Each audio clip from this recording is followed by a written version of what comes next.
Toilets and washing facilities are available in the foyer area.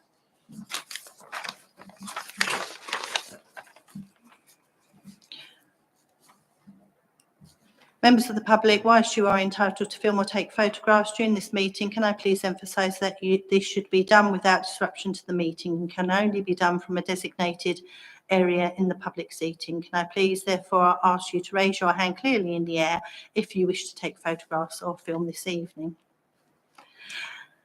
Members, there is a need to use microphones during this meeting. When I invite you to speak, please speak clearly into the microphone in front of you.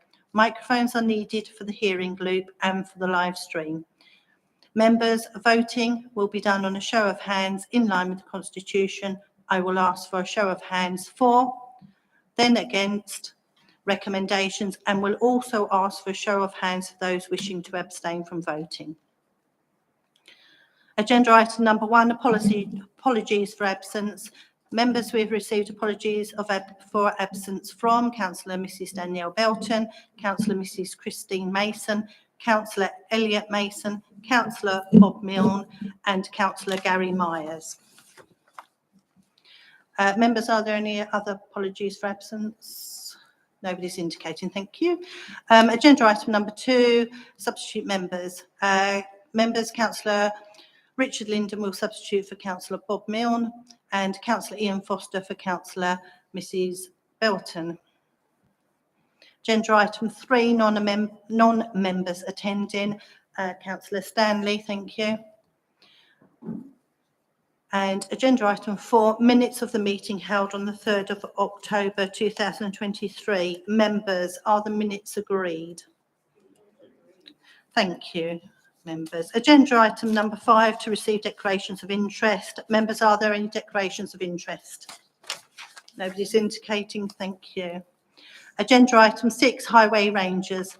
Members, I will now invite Marcus Houghton, the Council's Director of Environment, to introduce this report. Good evening, members. Thank you for the opportunity to present this.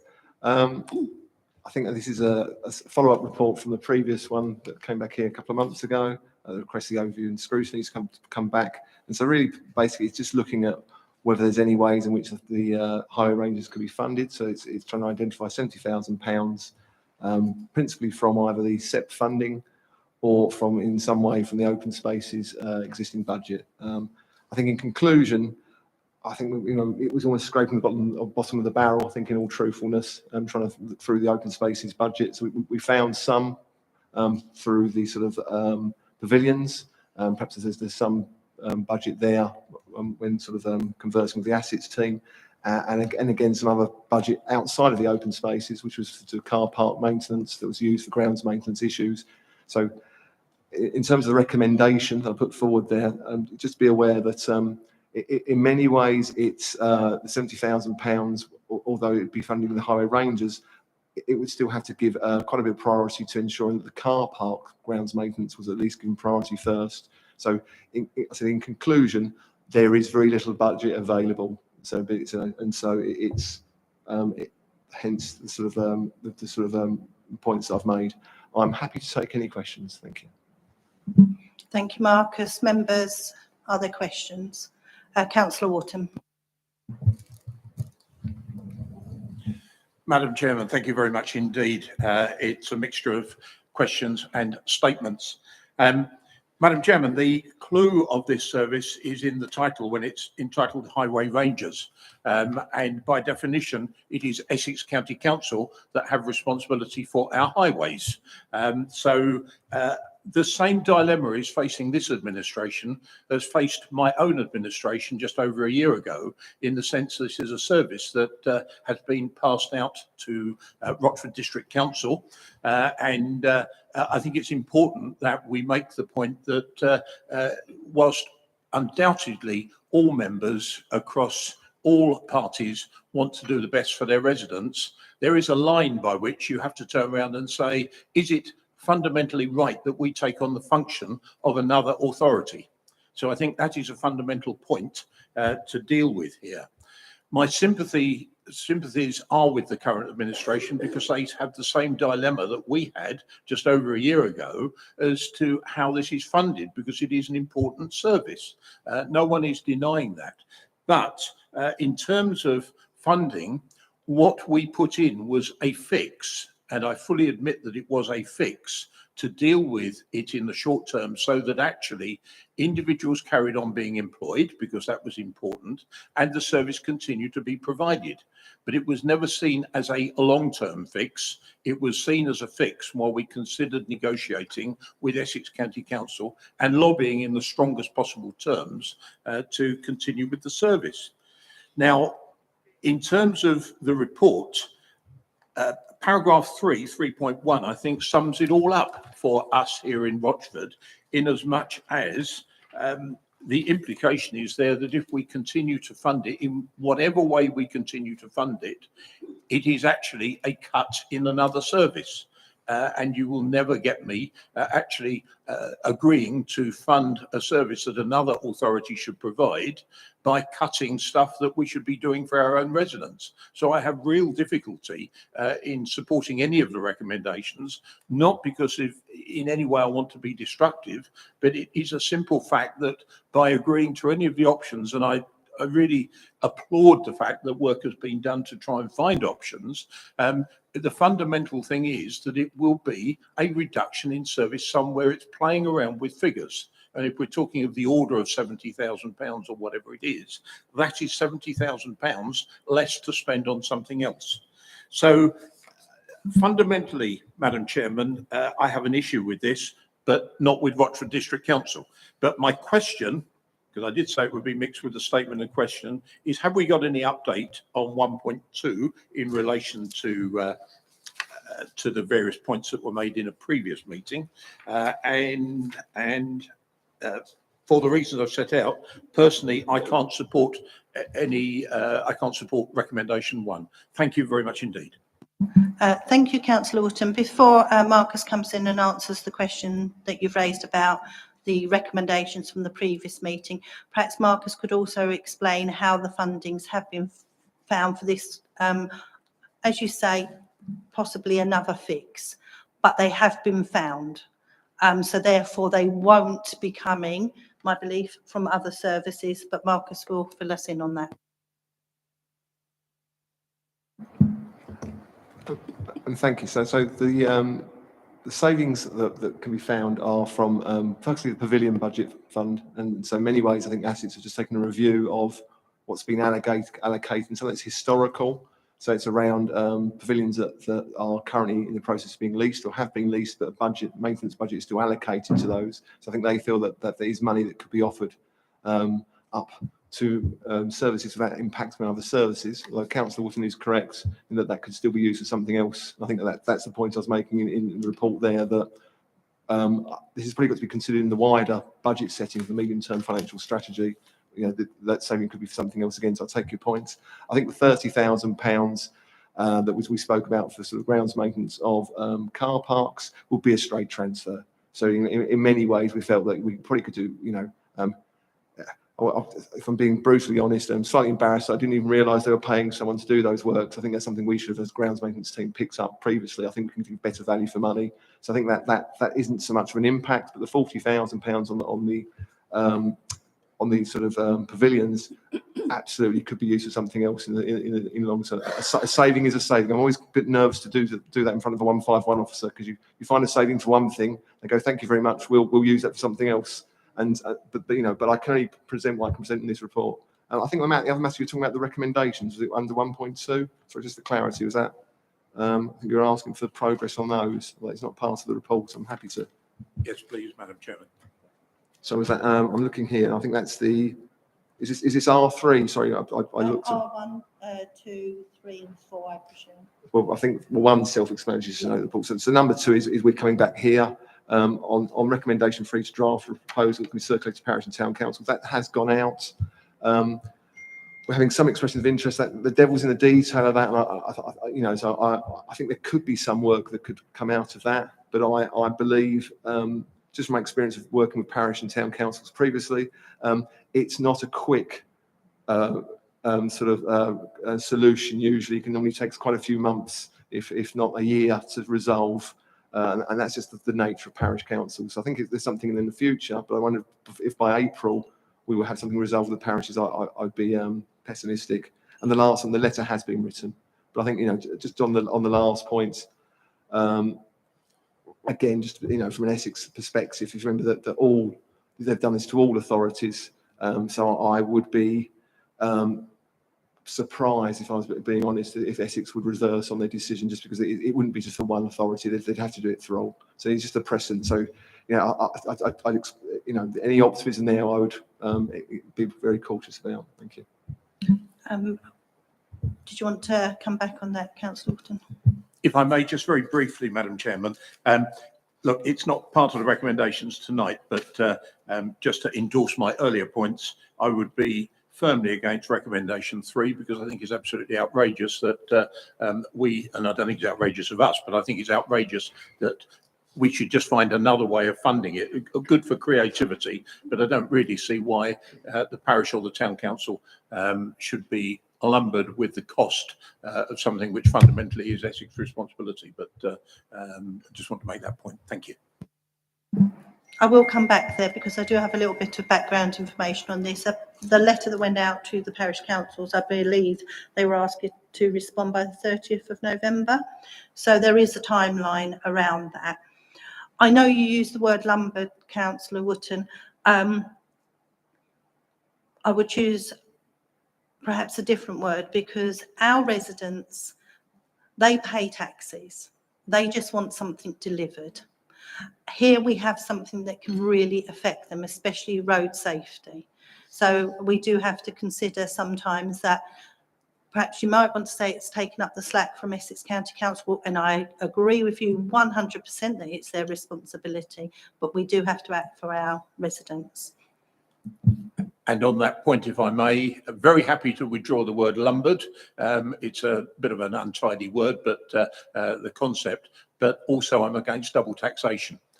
And it is for that reason that I was saying lumbered, not within the context of the service itself, which, like you, I agree is a very valuable service, and it's right that we look at all creative means to provide it. Just for clarification, thank you. Thank you. And I think the words would be, Essex have put us into a very, very difficult situation. Councillor Cross. Thank you, Chairman. Just on the subject of double taxation, I agree with Councillor Wotton, but we're used to double taxation, aren't we? We're taxed at source with our income. We pay, you know, VAT on things and many other forms of taxes. So we're already triple, quadruple taxed in many ways. I'd just like to ask Marcus a couple of questions. Whether there's any commitment to the pavilion leases, whether we can just cut that funding without any implications. I know there's nothing sort of in the risk section, but and also the car park maintenance. We presumably have a contract with somebody at the moment. Is that a rolling thing, or can that be terminated without any implications? Thank you.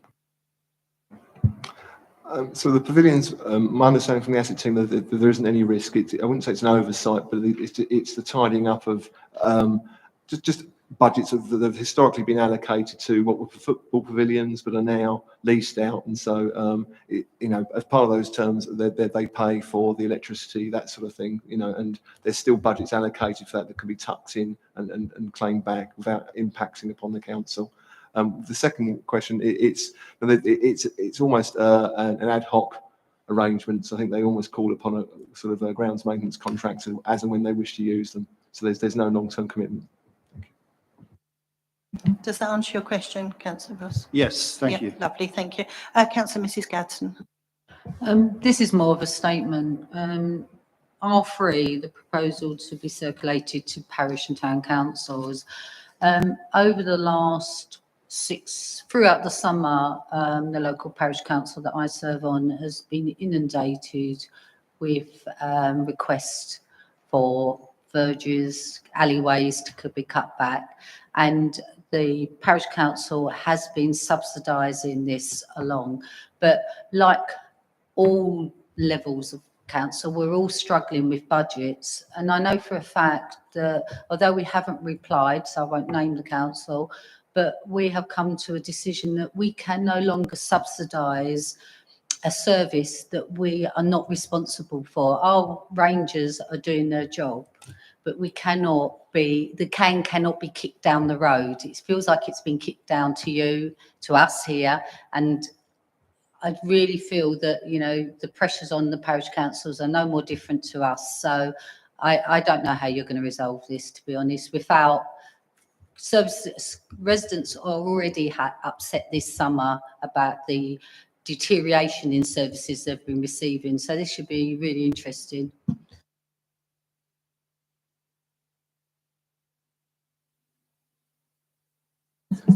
Marcus, did you More want of a like to come statement. back on that statement at all? Then? Just no, thank you, noted, but I do note your concerns. Thank you. Councillor Foster. Thank you, Madam Chairman. Apologies if I missed something. On page 6.5, item 3 at the top of the page, a transfer of the grounds maintenance. Who does the grounds maintenance at the moment? First point.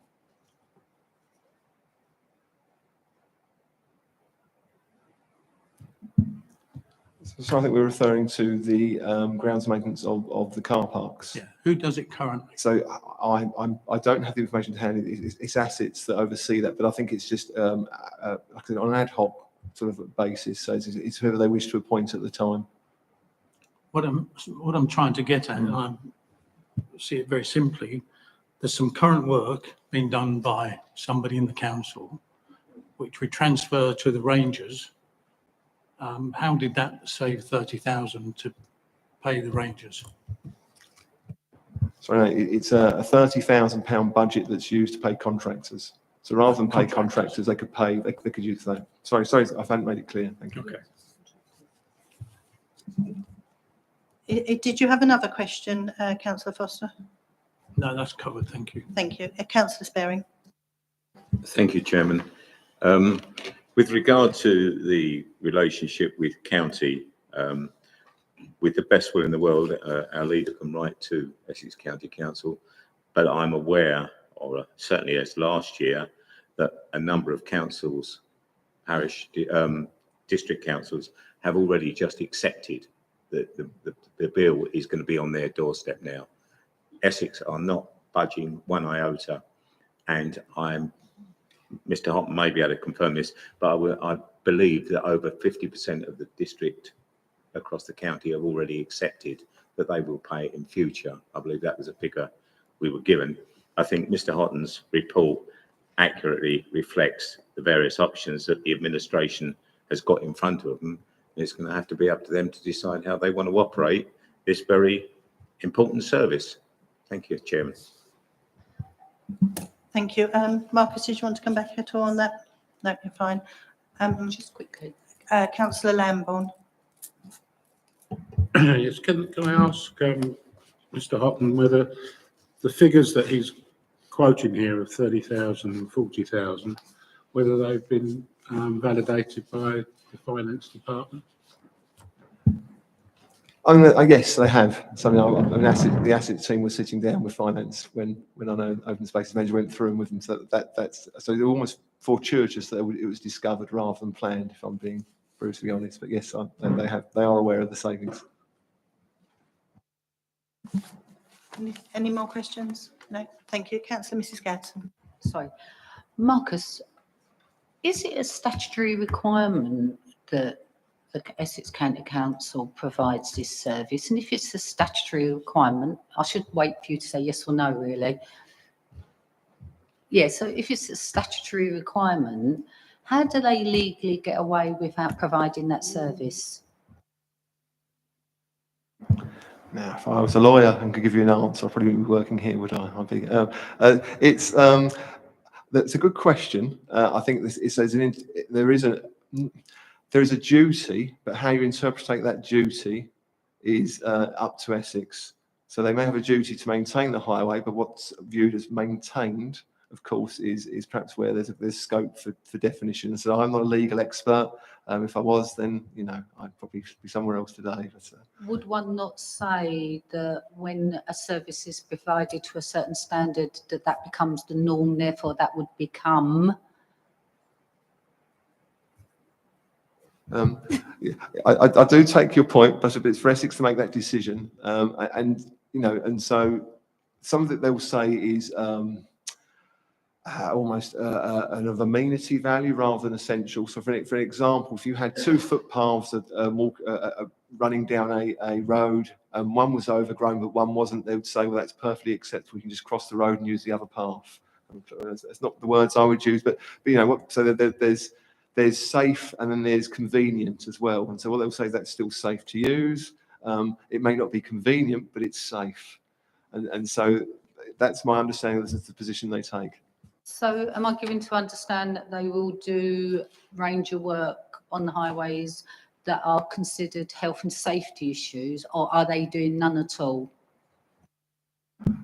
So the advice was given that they do undertake inspections, they then prioritise and then address through those priorities. I believe they have quite a lot of high priority work, so again, it can still take a long time to do. I mean, certainly they've done the occasional piece of work in the districts here.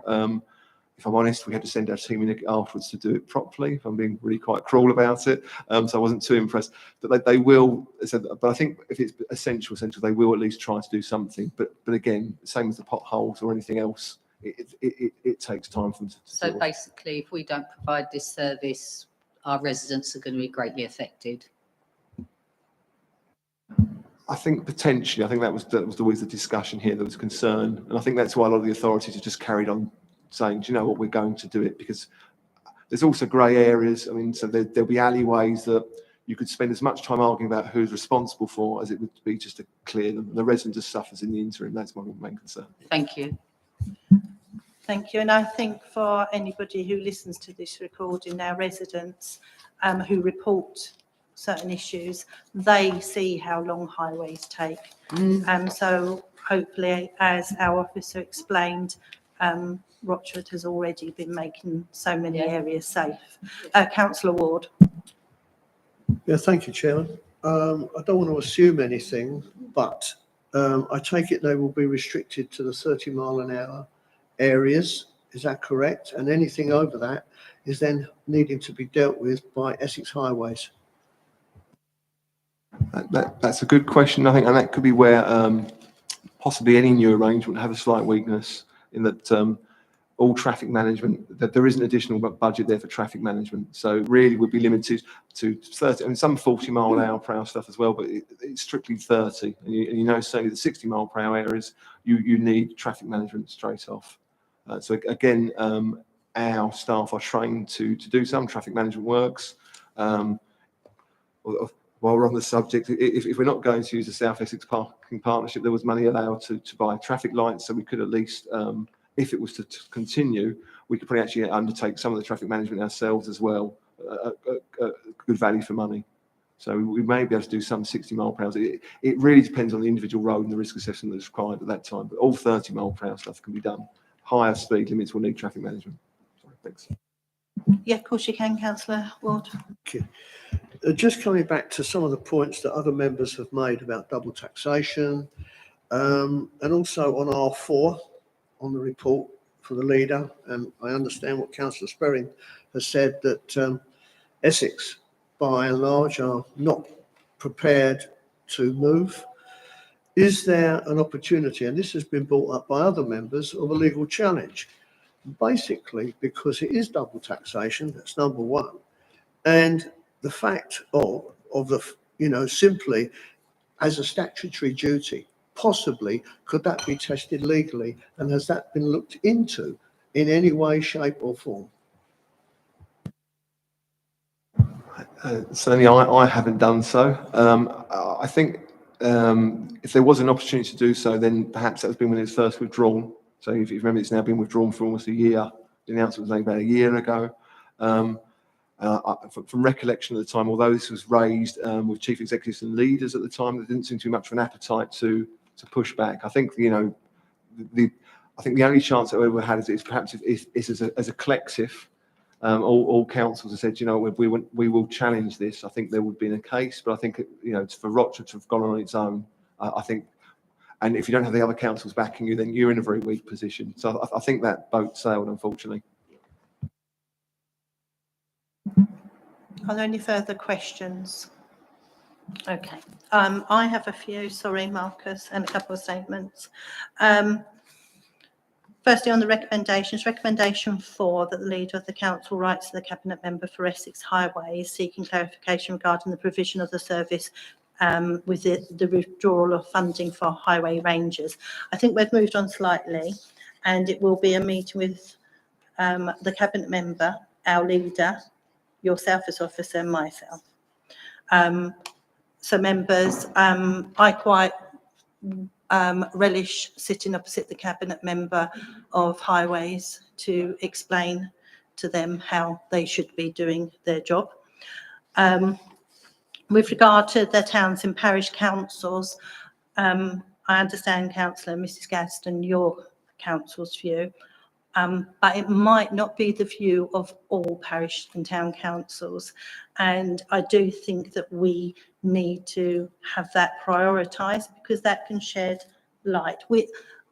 None of the parish councils know how much or anything like that. So there needs to be a discussion, because if you're asked for a contribution of a couple of £1,000, that's different to a large sum in their budget. My question, one statement: under no circumstances would I support any reduction in the cuts of our open spaces in seeking any funding. I don't know about any other members here, but for my ward, it was something that I was constantly chased on, grass cutting. So I can't support that being cut. That sounds good, doesn't it? At all, to find funding for this. What I would like to ask is, have you got a breakdown of what areas, because you know them far better than Essex County Council as well, which are prioritised for reasons of safety? It's probably something we could produce. You know, I think just from speaking to the knowledge, so there is areas that we would do if highways hadn't sent some work through. So often we were directed by highways to undertake work, but if it was a quiet month, there were things that we proactively do. So we'd say, you know, we'd go and do Warner's Bridge was a good example. We always just like try and cut that early in the year, because it always comes up as a complaint very quickly. So why not get in before it becomes a complaint? So there will be ones that I could probably pick out. I wouldn't say there's a formal way of doing so, but we just have to look on the expertise of the rangers, but certainly we can produce something like that. Thank you. That was one of the questions that determined my thoughts on another recommendation. Because if we can provide a scale or a report on the priorities areas, then perhaps we may look to part fund this going forward. So if that report was to accompany recommendation 1 to the exec, they may then wish to prioritise those areas of safety over and above the whole of the Rangers' work. Yeah. If I may, so I think my only caution on that would be that really is that they're a team of 2. I think it's all or nothing at that point. So you really either want a team of 2 or not at all. So if you part fund, I'd struggle really. Thank you. No, you've answered my question. Thank you very much, Marcus. Councillor Wootton, you'd like to come back? Thank you, Madam Chairman. Certainly in terms of the recommendations, because we seem to be approaching that point, I would like to see the recommendation split into 2, and actually to have the first recommendation to continue the Highways Ranger service as one recommendation, and then I have to say how it is funded is still a matter of issue for me, but I've got no problem with the wording as it is there, but I just think the two recommendations should be separated because I don't think there's any difference between any of us here in making a recommendation that we support the service. It's how it is achieved, how it's funded, part funding, parish funding, town council, or a discussion with Essex County Council. So I don't think we're in a position to go firm on the solution. Okay, thank you, Councillor Wootton. In which case I need to ask you to word your recommendations and then seek a seconder for those. I thought that was going to be coming, Madam Chairman. I would suggest that we amend recommendation 1 as it's currently written and split it into 2 by the first recommendation reading that we agree to continue the Highway Ranger service, full stop, and then recommendation 2 being the Highway Ranger service be funded via the financial savings as outlined in paragraph 2.3 of the report or other alternative means. Thank you. Do you have a seconder? Oh, didn't realise it would happen Councillor that quick. Foster. Thank you.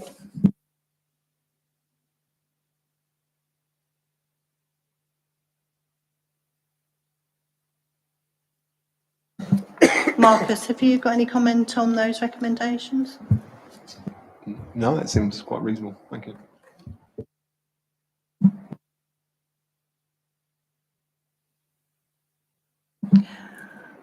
I would like a show of hands, please, for the amendments to recommendation 1 and the addition to recommendation 2, please. If you could all raise your hands if you're in favour.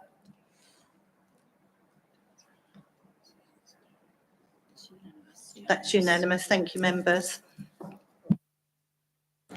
Sorry, Chairman, a point of order, I think. I think Councillor Booth voted, but he joined the meeting halfway through the debate, so that probably voted his vote.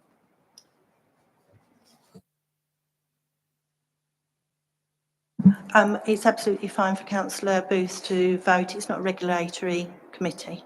Thank you. Thank you.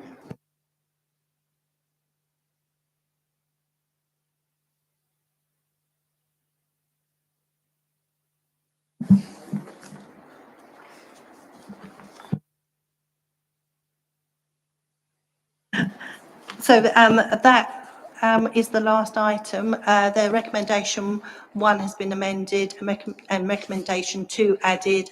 Members have voted on it. It was unanimous. So that, members, takes us nicely onto our next item, which is the key decisions document.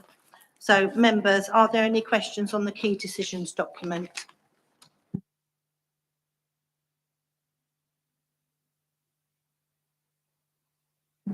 Councillor Sparing.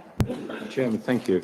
Can we, I'm not sure if it's appropriate to ask this question now, but in the key decisions document, it refers to the skate parks in Hullbridge, Clements Hall and Rayleigh leisure centres.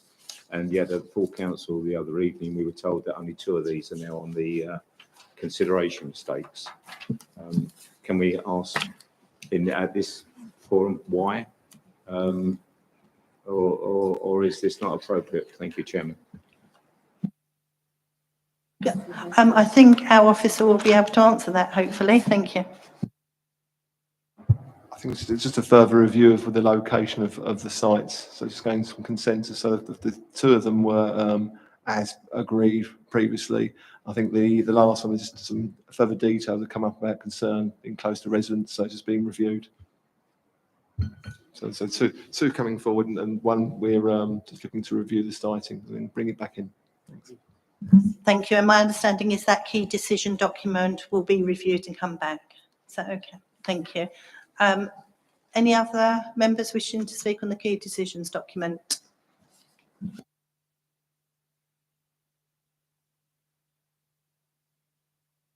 Thank you then, members. If we can turn to the work plan, agenda item number 8.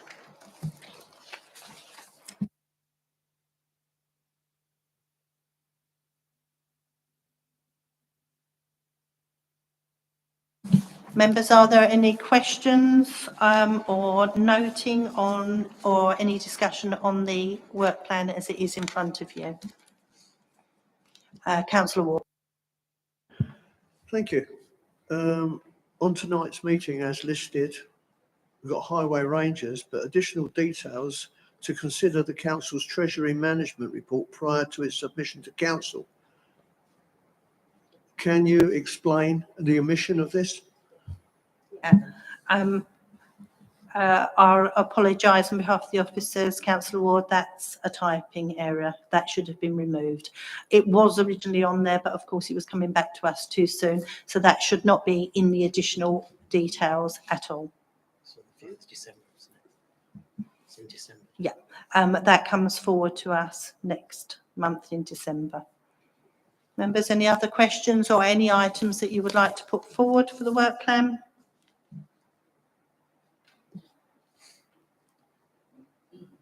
Councillor Ward, sorry, Councillor Cross. I can't see it on there, but I think we mentioned to have a representation from Essex County Council with a view to discussing the deplorable state of the lighting in the district and the rollout of the LED replacement programme, which seems to be a standard excuse for lights not being repaired. So I think they've got a few questions to answer, really. Our officers are advising the Councillor Cross that they will not attend one of our meetings if we invite them.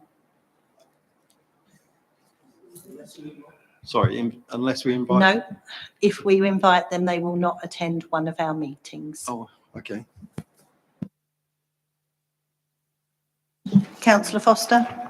Thank you, Chairman. Under the 9th of January 2024 meeting, which is talking about improvements within the development management team, I understand there have been a significant number of departures, either quite imminent. So I think we should include a statement about reviewing the replacement process to make sure that the team is fully staffed.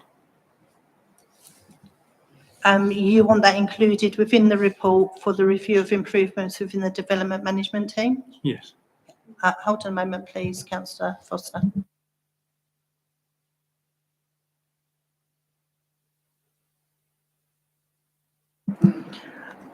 Councillor Foster, I've been advised that's an operational issue for the head of paid staff, so that won't be taken forward to January. Okay. Thank you, Chairman. Any other members indicating? One thing I will say is due to various reasons, there had been a shuffle around of some of the items on our work plan, hence there was still that typo included in there. Working with officers, what we have set down there will be what's coming forward at each meeting. Okay, because we don't want things pushed back any further, otherwise we won't be able to cover them. So any other members wish to raise anything or have anything added to the work plan? No, so thank you then, members. That actually concludes our meeting.